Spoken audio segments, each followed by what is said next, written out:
hun rei tak kan zin kwal to hnu in ram sang to kwal to hnu London kan thleng le ta a London ah hian ninga kan cham le dawna kan la ti hoi le na sa dawn ani Windsor lal in then lawka kan thleng le a hma kan then na bula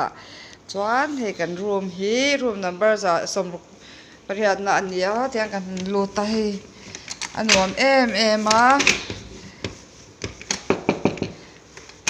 kong te kan ke kanga he chuan he lai hi kan thenom sa la de sonal em vek maya Mountbatten Square ania kan thlen nei hei room a kan lu dawn ne hei helai hi hei ran honga hei helai hi store room ania helai hian hei newspaper le engemaw da khawm na tur oma hei painting te oma hei tar lang la hian hel room pakhat a oma hei ta kan nula te pahnih an mu dawna hei an wallpaper man te hi mawi khawp mai a London hi nuam kan lo te niang hei nga ngot kan han cham le dawn ni hi rei to kan zin kwal to hnuwa hei lai hian hei kan nula te pahnih an mu dawn ta hian hei khawat hle mai a teina pawna phe chuan a ngei nam lo vot lut tuka ma sei in chung te chu lo lum vek mai a chuanin hei an hmai te utran to a hei helai hian thaw vela coffee te pawh in lum theia am char chara chuan hei lai hi bathroom ania bathroom pawh changkang khawp mai chuan room le lam kan en le ang helai hi hei room le lam ani a chuanin hei helai hianin nula senior deuh pahnih chu kan mu dawn ani hmel a chuan hei room nuam a khu pawn lampang deuh khu lampang khu nuam khawp mai a an wallpaper man hi nalh khawp mai hi in a hman ve te pawh a awm khawp mai chuanin helangah hian room bathroom dang awm le a bathroom hi attached ni a room ve in hei bathroom te zau nuam em a ti hian hei nuam khawp mai henah ti hian enge awm kan enang lai chu ruak kani chuan hei bathroom kawng lai hi corridor te awm ai chuan hei in chung chu rawng nuam em a chuan helam hi chauka le chauka hei kan nula te pahnin zung bazar le a alu le dal kan kham thei lova hei tomato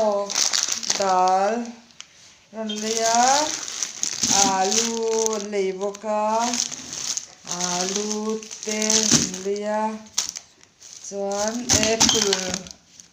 ran lei boka hei ran bazar a hei zik hlawm thum tur an thil lei kan phawrh vek anga hei artui pawh kan ei kha deuh taw nia artui ran lei boka vai hian a to khawp mai kan thil hei buh fai hi tian heng pek te ve khat chuna kan hmanga hei tian he te hi hei phawrh tawh hrilh awm hei broccoli te engemaw an ran bazar teuh mai pawisa man hi nuam an ti ma a chu wang chuan an in sum deuh pawh ngai ang kan la cham rei dawn sia London thlen tu London tlawh voi hnin na chu kha zawng kha enge ni khoi mo hey Europe phang khan in hey ketli hi hondon ta ni apoi mo to mo hey ma min chung ko ta na hon an ta ni IKEA miniam asel hey IKEA chu thak ta India cheng sang khat le zanga mi tang vela le in tam awa turu karon hon lo mai chung tu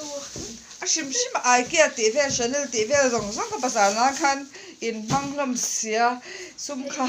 in mang dem velo lo mo ni bin in bazar vel te kha rom ko pika bazar na chan nuam min ting ka sha di kem rom khamo hey kan na pia kan treat na happening lai zong thin ma mi le man mi pon rom me kha chu an zo lo mo mi pui ka tam lu ta tai hem hi zo lo bi nang me lai happening lai